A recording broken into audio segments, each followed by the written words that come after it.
दोस्तों, आज हम जानेंगे कृष्ण के विराट रूप के बारे में, जो भगवान कृष्ण अर्जुन को कुरुक्षेत्र युद्ध में विश्वरूप दर्शन कराते हैं।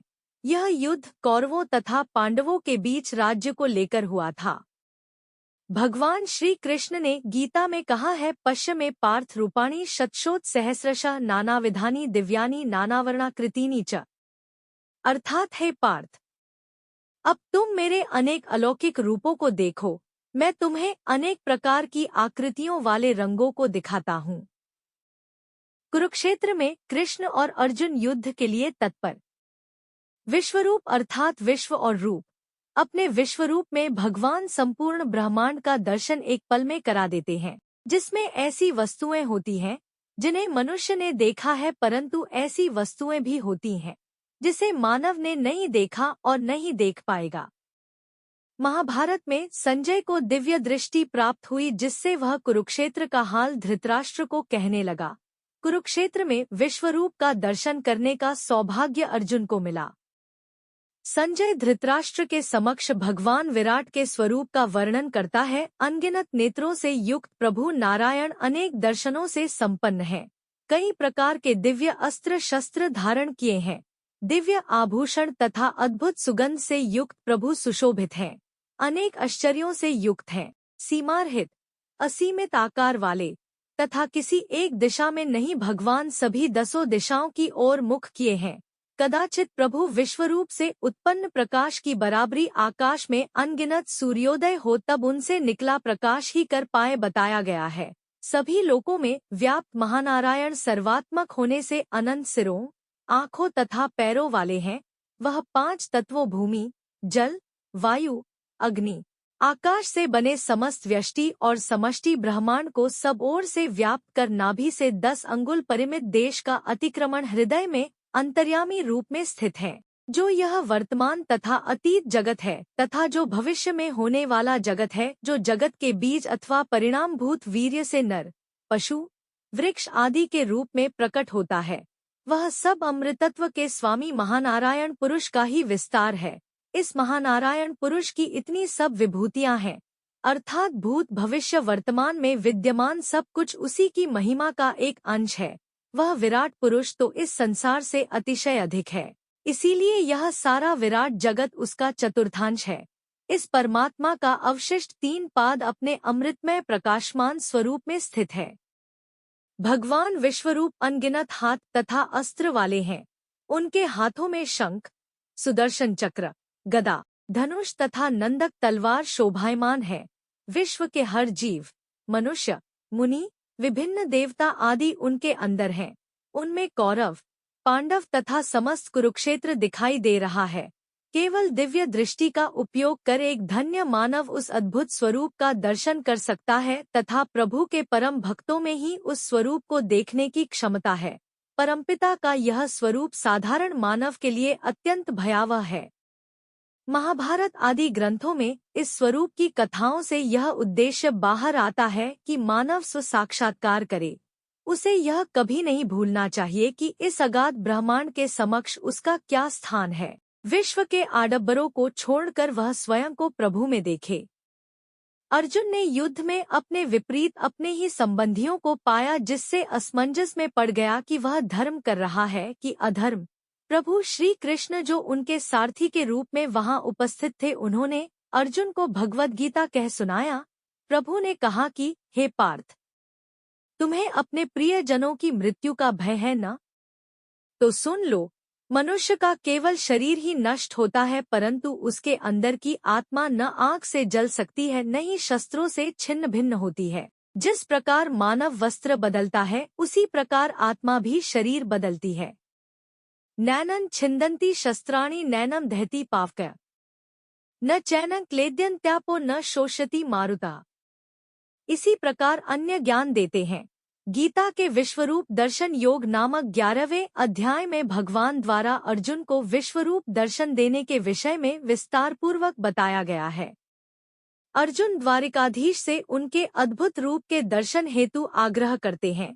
भगवान कृष्ण ने अर्जुन को दिव्य दृष्टि दी, क्योंकि इस दिव्य स्वरूप का दर्शन साधारण नेत्रों से असंभव है। भगवान ने कहा, पार्थ, सावधान हो जाओ, तुम मेरे अनेक रूपों को देखो, ब्रह्मांड को देखो, जो देखना चाहो वह मुझ में देखो, स्वयं को मुझ में देखो। अर्जुन ने विश्वरूप में कीटों से लेकर हर प्रकार के जीवों को देखा, भीष्म, द्रोण, कर्ण आदि सभी को देखा तथा हजारों त्रिदेवों को देखा। अर्जुन भगवान के इस विशाल स्वरूप को देखकर भगवान से चतुर्भुज स्वरूप में आने के लिए प्रार्थना करने लगा। अर्जुन बोले, हे जगत पिता, मैं आप में सचराचर ब्रह्मांड का दर्शन कर रहा हूँ। मैं आप में मुनिवरों, देवताओं, कमलासन पर विराजित ब्रह्मा, सपरिवार महादेव तथा दिव्य सर्पों को देख रहा हूँ। आपको अगणित भुजाओं, नेत्रों, पेटों, मुखों वाला देख रहा हूँ। हे परात्पर ब्रह्मा, न मुझे आपका अंत दिख रहा है, न ही मध्य तथा न ही आदि दिख रहा है। मैं आपको हजारों सूर्यों से अधिक प्रकाशमय गदा, चक्र, शंख आदि से युक्त देख रहा हूँ। आपको प्रारंभ तथा समाप्ति से रहित, सूर्य तथा चंद्र रूपी नेत्रों वाले, सारे जगत को आपके तेज से संतृप्त होते हुए देख रहा हूँ। कौरव और पांडवों के बीच कुरुक्षेत्र का ये युद्ध 18 दिनों तक चला था। इस युद्ध में पहले 10 दिनों तक कौरवों की ओर से भीष्म पितामह सेनापति थे। 10वें दिन अर्जुन ने शिखंडी को ढाल बनाकर भीष्म पर तीरों की वर्षा कर दी। अर्जुन के तीरों से छलनी भीष्म पितामह बाणों की शैया पर आ गए, लेकिन भीष्म पितामह की मृत्यु नहीं हुई क्योंकि उन्हें इच्छा मृत्यु का वरदान प्राप्त था। अपनी देह का त्याग करने के लिए भीष्म पितामह ने उत्तरायण का इंतजार किया था। माघ माह की अष्टमी के दिन उन्होंने अपनी देह का त्याग किया था। आइए जानते हैं कि भीष्म पितामह को कैसे मिला था इच्छा मृत्यु का वरदान। भीष्म पितामह के बचपन का नाम था देवव्रत। पौराणिक कथा के अनुसार भीष्म पितामह राजा शांतनु और देवी गंगा के पुत्र थे।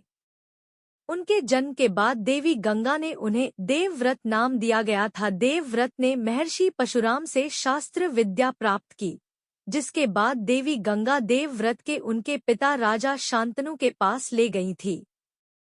राजा शांतनु ने देवव्रत को हस्तिनापुर का राजकुमार घोषित कर दिया। कुछ दिन गुजरने के बाद राजा शांतनु को सत्यवती नाम की एक स्त्री से प्यार हो गया और उन्होंने उनसे विवाह करने का मन बना लिया। लेकिन सत्यवती के पिता ने राजा शांतनु से विवाह करने के लिए एक शर्त रख दी।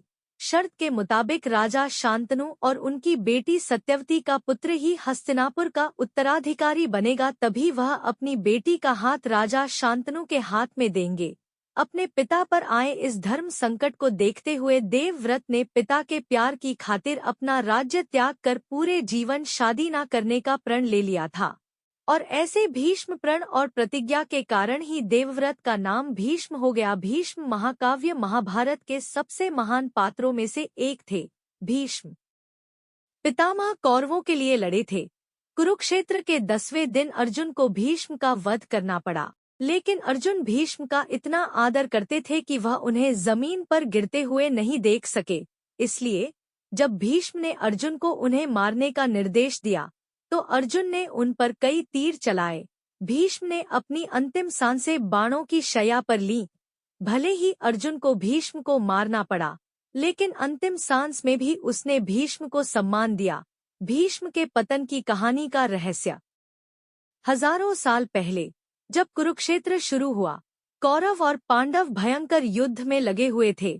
भगवान कृष्ण ने अर्जुन को समाज की व्यवस्था को संतुलित करने के लिए हर संभव प्रयास करने का निर्देश दिया, तो अर्जुन भी अपनी आखिरी सांस तक लड़ने के लिए दृढ़ थे। पांडव भाइयों ने प्रत्येक कौरव भाई को निशाना बनाया। जहां भीम को दुशासन और उसके भाइयों को निशाना बनाना था, वहीं बाकी पांडव भाइयों को अन्य कौरवों और उनके सहयोगियों को निशाना बनाना था। परशुराम के शिष्य भीष्म कौरवों के सबसे शक्तिशाली सैनिक थे। वह कौरवों की रीढ़ थे। इसलिए अर्जुन को कुरुक्षेत्र जीतने की अपनी संभावना को मजबूत करने के लिए उसे मारना पड़ा। जब भगवान कृष्ण ने अर्जुन को भीष्म पितामह को मारने का निर्देश दिया तो उनका हृदय टूट गया। वह ऐसा करने में असमर्थ था, लेकिन अर्जुन जानता था कि उसे ऐसा करना होगा। लेकिन वे यह भी जानते थे कि भीष्म को कोई केवल तभी मार सकता है जब वह मरना चाहे। तो श्रीखंडी युद्ध के मैदान में आए और भीष्म को मरने के लिए मना लिया। कुरुक्षेत्र के 10वें दिन अर्जुन और भीष्म का आमना सामना हुआ। भीष्म ने अर्जुन को उसे मारने का निर्देश दिया, लेकिन अर्जुन उसे मरते हुए नहीं देख सका, हालांकि वह जानता था कि भीष्म को मारना ही होगा। अतः अर्जुन ने भीष्म पर अनेक बाणों की वर्षा की। बाणों ने भीष्म के शरीर को छलनी कर दिया। तीर इतने शक्तिशाली थे कि भीष्म जमीन पर गिर पड़े, लेकिन बाणों ने उनके शरीर को बिस्तर की तरह सहारा दिया। भीष्म बाणों की शैया पर सीधे लेट गए। उसका सिर वहीं लटक रहा था। जब अर्जुन ने भीष्म पितामह को इस प्रकार देखा तो उनका हृदय टूट गया और वे रोने लगे। वह जानता था कि उसने युद्ध जीतने का मार्ग प्रशस्त कर लिया है, लेकिन उसे कोई खुशी नहीं थी। बाणों की शैया पर लेटे हुए भीष्म ने अर्जुन से कहा कि उन्हें प्यास लगी है। प्यास बहुत जोर से लग रही थी। क्या आप मुझे थोड़ा पानी दे सकते हैं?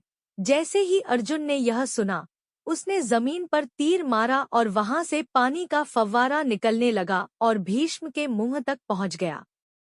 अर्जुन की दयालुता देखकर भीष्म ने उसे आशीर्वाद दिया।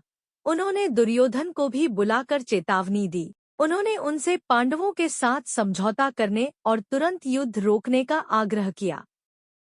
कौरवों की ओर से लड़ रहे कर्ण भी भीष्म को अंतिम प्रणाम करने आए।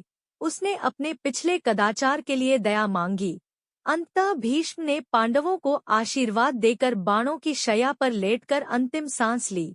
उनकी मृत्यु के बाद भीष्म स्वर्ग चले गए। भले ही अर्जुन और भीष्म विपरीत दिशा में लड़े, लेकिन वे दोनों युद्ध लड़ने के लिए एक दूसरे के उद्देश्य का सम्मान करते थे। दोस्तों, यह जानकारी आप लोगों को कैसी लगी हमें कमेंट के माध्यम से जरूर बताएं। और अगर आपने हमारे चैनल को सब्सक्राइब नहीं किया है तो सब्सक्राइब करके बेल आइकन को दबाना ना भूले, जिससे नोटिफिकेशन मिलती रहे। धन्यवाद।